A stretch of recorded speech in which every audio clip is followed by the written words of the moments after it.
Welcome back, everyone, to another reaction video. Well, this weekend is the 82nd anniversary of D-Day, of the Normandy landings and the invasion that happened. And many of you may have already seen the new film that's out, Pressure, which heavily focuses on Group Captain James Stagg and his role as the weatherman who gave the forecast that determined whether or not the invasion could go on as planned and end up being delayed by a day. So if you haven't already seen the movie, I will do a review of it at some point once I get a chance to see it. It probably won't be this weekend.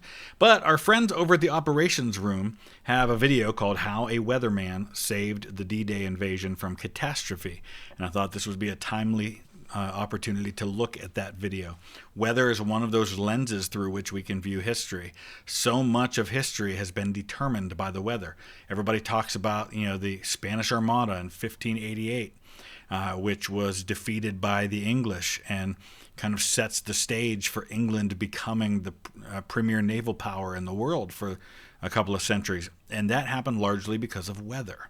Weather helped determine many of our historical events, and D-Day was determined in part because of the weather. So I'll put the link down in the description. Operations Room is one of my favorite channels. I cannot recommend them enough. And before we dive into today's video, I want to give a shout out and a thank you to Jim Brennan for your support on Patreon. Let's dive into this one.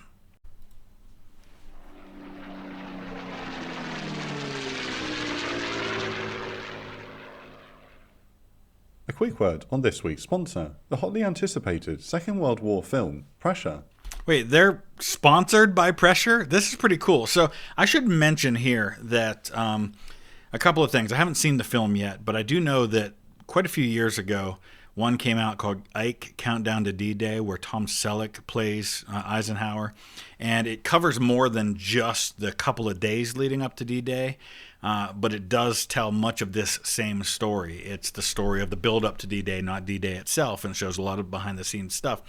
And having talked to at least one member of the Eisenhower family, Eisenhower's granddaughter, she said that the family very much loves Tom Selleck's portrayal of Eisenhower. So I know that Brendan Fraser was picked in part because of his physical resemblance to Eisenhower at that time. And I've seen pictures side by side, and I get it, and that was one of the ways they sold him on playing the role. But we've also got Damian Lewis, who played Winters in Band of Brothers, who's playing Monty in this. Andrew Scott, who was also in Band of Brothers, and I believe also in Saving Private Ryan. But phenomenal Irish actor who has done the best, that Hamlet scene, To Be or Not to Be, the best version of that I've ever seen was his. So, all right, let's dive in. Oh, Carrie Condon, who was in HBO's Rome. Very cool. In the tense final days before D-Day, Pressure follows Allied commanders as they wrestle with one of the most consequential decisions of the Second World War. Brendan Fraser stars as General Dwight D. Eisenhower, Damian Lewis plays General Montgomery, and Andrew Scott plays meteorologist James Stagg, the man tasked with predicting if the weather will doom the invasion before it begins. Pressure releases in theatres on Friday the 29th of May. The Western Allies invaded Normandy on the 6th of June 1944, with the success of Operation Overlord far from a given. The landing craft and duplex-drive swimming tanks were tossed around by rough seas, sinking many before... Yeah, I was going to say, so the tanks, they had tanks that were designed to go in off of the ships and to be able to float into shore, because you didn't just want, a meat grinder of humans with infantry landing on the shores. You needed some heavier weapons as well to help take out some of those German positions, and a lot of them, because the waves were so high, did end up sinking in many locations. They reached the shore. Overcast skies limited close air support and hampered the pre-invasion aerial bombardment. Yeah. Yet, despite these difficulties, the Allies managed to establish a firm beachhead by the end of D-Day. But why did they choose to land in less than ideal conditions, which contributed to high casualties, especially on Omaha Beach? Yeah, see, a lot of people complain about the focus on Omaha Beach, and part of that, of course, that focus is because it's one of the American beaches. You had Utah and Omaha were the American beaches. You've got Juneau, the Canadian beach, and then Golden Sword is where primarily the British beaches. And there are others that are landing besides just those, but Omaha is where so many of the casualties take place, but it's not the only place that's a difficult landing. And I think that's part of why so much gets talked about there. We will examine the crucial decisions that were made prior to the invasion and explain why the 6th of June, and not any other date, will go down in history. Planning for Operation Overlord began after the Casablanca Conference in January of 1943. Beginning in March, Lieutenant General Frederick Morgan of the British Army was assigned as Chief of Staff, Supreme Allied Commander, with the expectation that the operation would commence on the 1st of May 1944. Think about how far out that was planned, right? 1st of May 1944. This is being planned more than a year in advance. This shows you the logistical hurdles and the place that the Allies needed to get to in order to make this happen. Its initial plan formed the basis for the eventual invasion. It identified Normandy as the primary landing point, calling for a massive deception operation, and advocated for the use of artificial harbours along with airborne landings. However, Supreme Allied Commander Dwight Eisenhower and General Bernard Montgomery, Commander-in-Chief of Allied Ground Forces, believed not enough men were committed to the initial assault. So I want to just point something out here about Eisenhower, because this is something I run into quite often with people who maybe aren't like deep dive students of World War II, but are still lovers of history and have kind of a bit of a knowledge of it. I so often hear people who think that Dwight Eisenhower, as Supreme Allied Commander, was therefore the overall commanding officer of all troops in World War II, and that is just not the case. He wasn't even the highest ranking officer in the U.S. Army. He was outranked in the U.S. Army by George C. Marshall and by Douglas MacArthur, who was in command in the Pacific, of a part of the Pacific.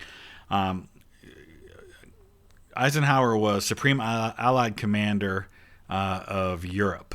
So he was in charge of all of the forces in Western Europe. He wasn't even in command of Soviet troops. Obviously, the Soviets weren't putting themselves under our command, under the command of an American. But all of the troops that were operating in Western Europe, so North Africa, eventually things like that, that is his role. Codenamed Operation Neptune, Morgan's plan called for only 3 seaborne divisions, with 2 airborne divisions to make the attack. Eisenhower and Montgomery revised the plan to involve 5 seaborne divisions and 3 airborne divisions, in order to ensure proper weight of numbers and firepower.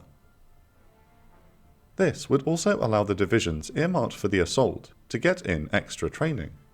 And you might wonder, well, why not use 10 divisions? I mean, it's not like the Allies didn't have that many, right? Well, there's only so much room. There's only so much you can do to send guys ashore. As it was at these beaches, you're not landing entire divisions at one time. You're landing them in waves. And, guys like the Bedford boys at Dog Green sector of Omaha Beach, there's a couple of companies landing, and all but like 1 or 2 of those guys never even got a shot off. I mean, that's how bad it was for some of these early waves in a few locations. However, the decision forced the delay of Overlord by a month in order to requisition more landing craft. This would not have been a problem, except May of 1944 had been a month of perfect weather conditions. Early June would not be the same. The date for the invasion was set for the 5th of June 1944. This would mean then that the airborne units would have been launching late on the 4th, because they're landing after midnight. So they took off, as it turned out, on the 5th in order to attack early on the 6th. In place to launch Operation Neptune, the only variable left was the weather. General Morgan and the rest of the Allied planners had set strict conditions on which days the invasion could be launched. A full moon to allow for illumination at night for aircraft, especially the vital airborne landings.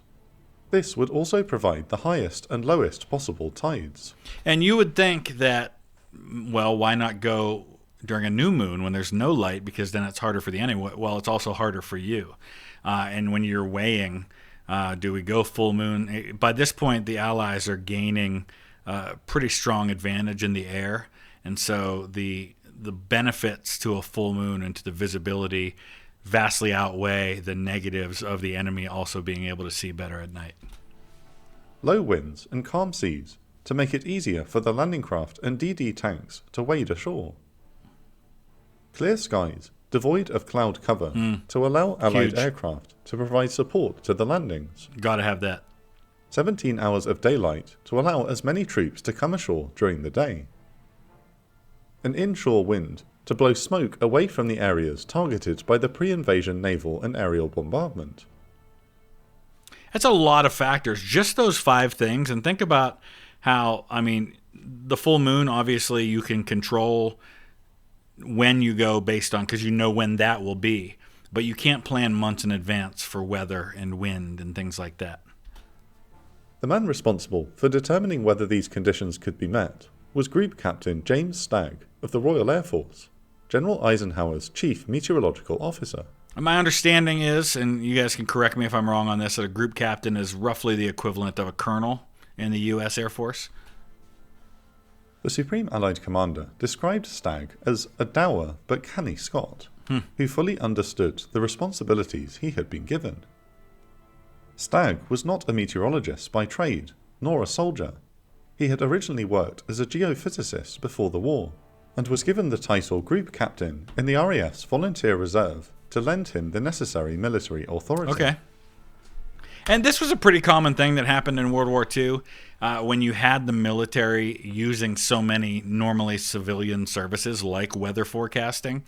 It was very common to give a military rank of appropriate value that didn't necessarily come with it a command rank of some kind. Ronald Reagan, for example, was in the U.S. Army, but he wasn't commanding troops in the field. He wasn't in combat. He was making films for the Army, but he still was given a rank that was appropriate for his role. From his post at Southwark House, which served as Supreme Headquarters Allied Expeditionary Force, Stagg spent months poring over meteorological data sent to him from various weather posts across the Atlantic Ocean. On the 1st of June 1944, general embarkation for the invasion began, with men and material being loaded onto transports. June 1st. So, every day that you're delaying this thing is one more day those guys are loaded onto those craft and anticipating the landings. While Royal Navy and US Navy warships prepared to sortie from Scapa Flow in the Orkney Islands. By the way, we're going to Scapa Flow, those of us that are on the group trip in July for Scotland. Throughout April and May, Eisenhower had been continually testing Stagg and his weather team by demanding 3-day forecasts, which were then checked against reality. I like that. Let's see how they do. Give me the forecast and then let's compare it to how it turns out. So far, Stagg and his team had passed these tests, but on the eve of D-Day, he began to receive conflicting data. That's the bottom line, right? All you can do is give your best guess based on the evidence that you have presented to you. And that's all it is. It's a guess. It's an estimate. It's a here's what typically has happened when we have these conditions, but sometimes it's different. It's the same way with hurricanes. Hurricanes, they have the tracks and they're like, well, it could go this way, but then it might go this way. We just don't know. Deep depressions had been detected forming in the North Atlantic, which would indicate rough seas. But the different American and British meteorological departments disagreed on what this meant for the invasion. And obviously, you want to try and let the data speak for you, but there's always going to be the human element and the bias that goes into this. And sometimes that bias is going to bring you into conflict. Afternoon of the 1st of June, Stagg informed Major General Harold Bull, Eisenhower's Assistant Chief of Staff, that the situation is difficult and complex. Understatement. With everyone in southern England on edge, Bull lost his temper. For heaven's sake, Stagg, get it sorted out by tomorrow morning, before you come to the Supreme Commander's conference. General Eisenhower is a very worried man. The decision on whether to proceed with the invasion rested solely upon Eisenhower's shoulders. And that's a lot of responsibility, especially for a guy who's never actually been in combat himself directly. People don't realize Eisenhower has always been kind of a staff officer. During World War I, he was stateside training tank troops and things like that. He has always been in a staff role. I'm not trying to downplay at all. Eisenhower is one of the indispensable men of this war, and he was in his position for a reason, because he was very good as a military mind, but also he could play the political game that needed to be played here. So I'm not downplaying it at all, but he had a very, very difficult position to be in. The Supreme Commander had 3 basic options: launch the operation, launch after a 24-hour provisional postponement, or cancel and await developments after 2 weeks. The 24-hour postponement was considered by many to be the riskiest option. And that's what he went with. This decision would need to be taken at the last minute. This meant that the ships already headed for Normandy would have to return to port. Wow. There's so many moving parts to all of this, and calling them back once they've been sent out is such a risky move, because you run the very great risk of being figured out, and then you endanger it, and at some point it's better off to just go and risk the weather than it is to call everybody back and risk the defense being far worse. Because if you've got these panzer divisions that are held in reserve and they're alerted to what's going on and they're sent to the front, I mean, you're in real trouble. Ships leaving Scapa Flow would have to do the same, but this could only be done once without needing to refuel. Above all else, the chances of the invasion fleet being spotted by enemy reconnaissance aircraft or patrol ships would increase exponentially. Eisenhower himself worried about his men. He was concerned that a postponement would cause the soldiers in the first waves to be stuck aboard the cramped transport ships for too long. And that's an extra 24 hours that your mind has an opportunity to, a lot of these guys, not all of them, 1st Infantry, for example, they've been in combat before, but a lot of these guys landing on D-Day, they've never been in combat before. That's a lot to process. He did not want them to lose their fighting edge. At the morning conference at 10 a.m. on the 2nd of June, Stagg was forced to report that he did not have any new developments on the weather, much to the despair of Eisenhower and his staff. The decision to postpone or cancel the invasion had to be made by the following evening, or it would be too late to recall the ships already en route to Normandy. The invasion would have to go ahead regardless of the conditions. Stagg once again canvassed his staff and once again found a deadlocked consensus. That's the thing. You don't have any consensus, but you've got to make decisions. Make decisions knowing that half the people working with you might want you to make the opposite decision. The British meteorological teams were nervous about the prospect of storms, while the Americans were optimistic that the operation could proceed. The chief meteorological officer later remembered, had it not been fraught with such potential tragedy, the whole business was ridiculous. In less than half an hour, I was expected to present to General Eisenhower an agreed forecast for the next 5 days, and there was no agreement. The time of launching the greatest military operation ever mounted. No 2 of the expert participants in the discussion could agree on the likely weather, even for the next 24 hours. So much riding on an impossible decision. At the 9:30 p.m. evening conference on the 2nd of June, Eisenhower began the proceedings with, "Well, Stagg, what have you got for us this time?" Trusting his gut, Stagg responded, "The whole situation from the British Isles to Newfoundland has been transformed in recent days and is now potentially full of menace." He described a bleak picture of the weather for the 4th and 5th of June. And I guess the theory then is that by the 6th it's blown through and you're okay? Officers present could not believe this forecast, some glancing out the window at the picture-perfect summer day. When asked by Eisenhower if the situation would improve on the 6th or 7th of June, Stagg responded plainly, "If I answered that, sir, I would be guessing, not behaving as your meteorological advisor." The Supreme Allied Commander adjourned the conference without making a decision, waiting until the following day for more data. Stagg's intuition proved to be correct. On the morning of the 3rd of June, barometers began to fall across the North Atlantic, while the weather post in Ireland reported gale-force winds and low cloud cover. Armed with this knowledge, he he recommended Eisenhower postpone the invasion. With a heavy heart, the order went out for a provisional postponement. The warships and convoys were turned around, while destroyers went out to retrieve any landing craft without radios and shepherd them back to port. Yeah, I mean, you got to think about radio silence. You can't be getting picked up on transmissions. You're doing so much to try and deceive the Germans about where this landing is going to happen and when, that just the littlest thing could throw the whole thing into disarray. Neptune rested on a knife's edge. If the weather did not improve in the next 48 hours, the invasion would have to be pushed back by 2 weeks. I can't even wrap my mind around the pressure that these guys are under. I mean, all the way from the top down. Not only the guys that are on these ships waiting to land, the guys that are waiting to get on C-47s to jump behind enemy lines, the people who are making the decisions, all of them. There's so much pressure. Pressure is really the perfect name for that movie. It really is. Weeks when tidal conditions would be right again. Morale and secrecy were in jeopardy after so much careful planning. Ugh. Stagg awoke on the morning of the 4th of June to another beautiful day with no wind. And people who don't know anything about weather forecasting are probably looking around thinking, what is this delay? This makes no sense. It looks beautiful, but if you've been around very long, you know how quickly weather can change. The chief meteorological officer wondered if he had forecast wrong and could not face his fellow officers at breakfast.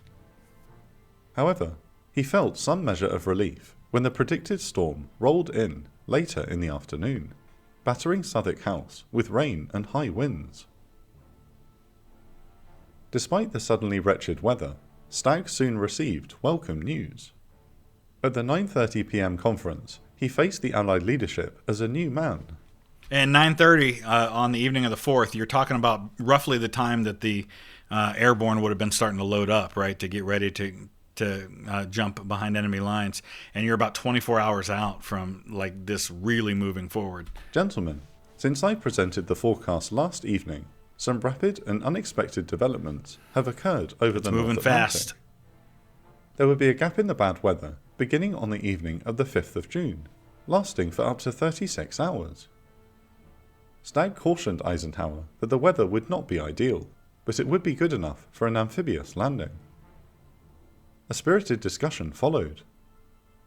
Admiral Bertrand Ramsay, the commander of the naval component of Operation Neptune, made it clear that they had to decide in the next 30 minutes if the invasion would go ahead, or else. And that's the other thing that you're dealing with if you're Eisenhower is you're not only dealing with the weather, but you've got all these sub-commanders, right? So you've got your Navy commander, you've got your Air Forces commander, you've got your airborne commander, you've got your ground forces commander in Monty. These are all people who have risen to that level of authority because they have big egos and strong personalities and are leaders themselves. And they're going to be advocating for them and their men and their component of this.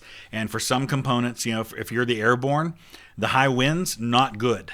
If you are the ground forces, it doesn't affect you necessarily as much unless you're in one of those tanks that has to float in.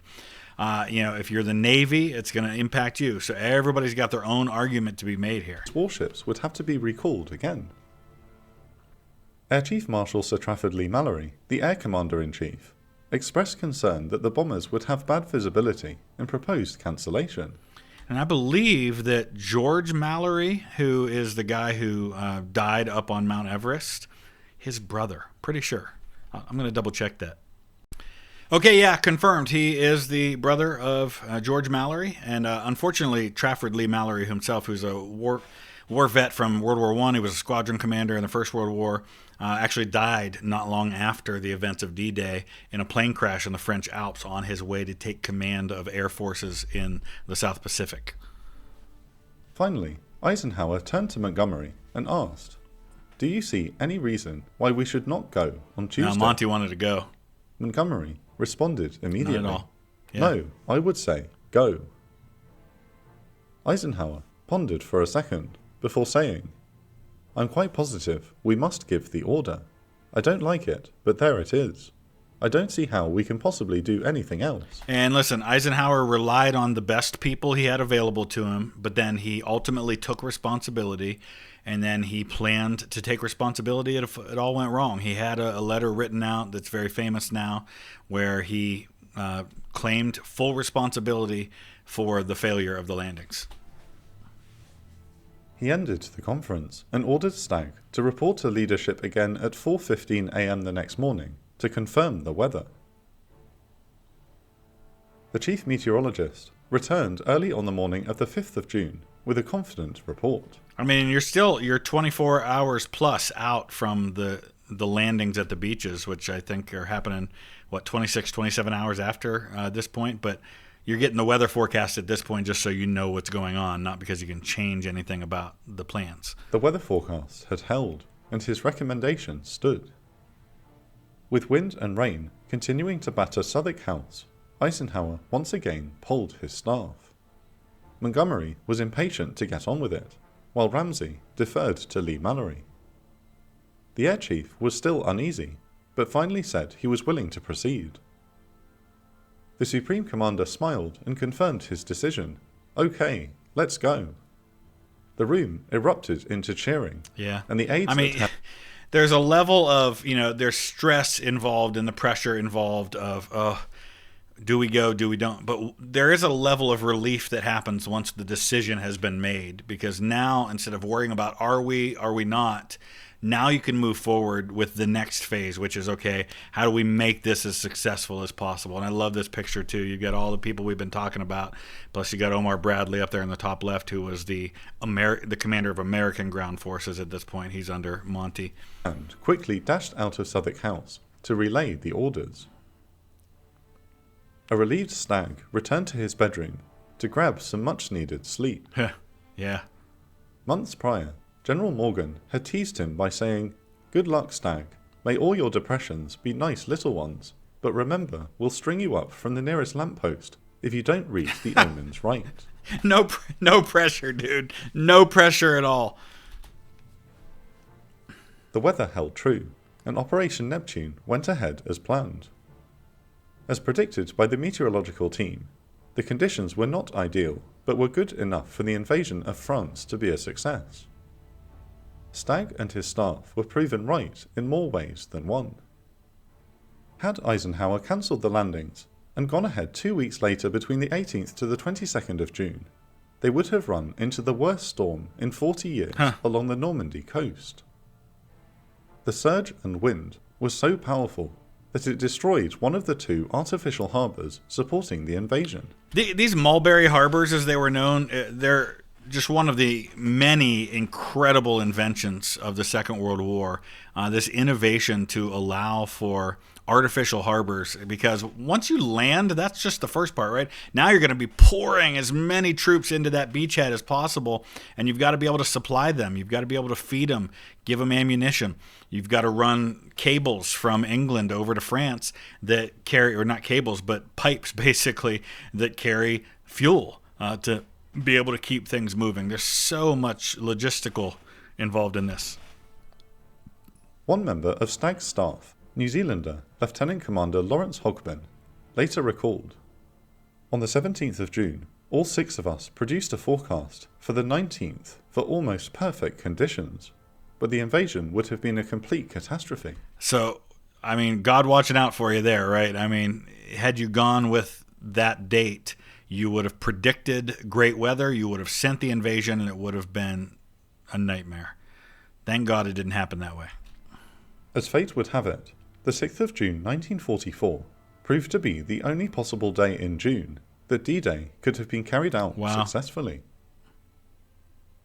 And so, I mean, and yet there were disasters, right? I mean, there were so many things that did go wrong that day with the weather. A lot of the landings didn't happen where they were supposed to because of the high winds. They got pushed further away. I think they all kind of drifted to the right farther than they were supposed to. You had a lot of those tanks go down, and a lot of men died because of that. So it was far from perfect, but it worked out in the end. Thanks again to this week. All right, as always, fantastic job by Operations Room. I can't wait to see the film Pressure and I can't wait to hear from all of you what you think of it once you see it. Some of you may already have. Let me know in the comment section below. I want to thank Salvador Coelho and Aiden Jalis for your support on Patreon. Couldn't do it without you. Check out some of these other videos. Thanks for watching.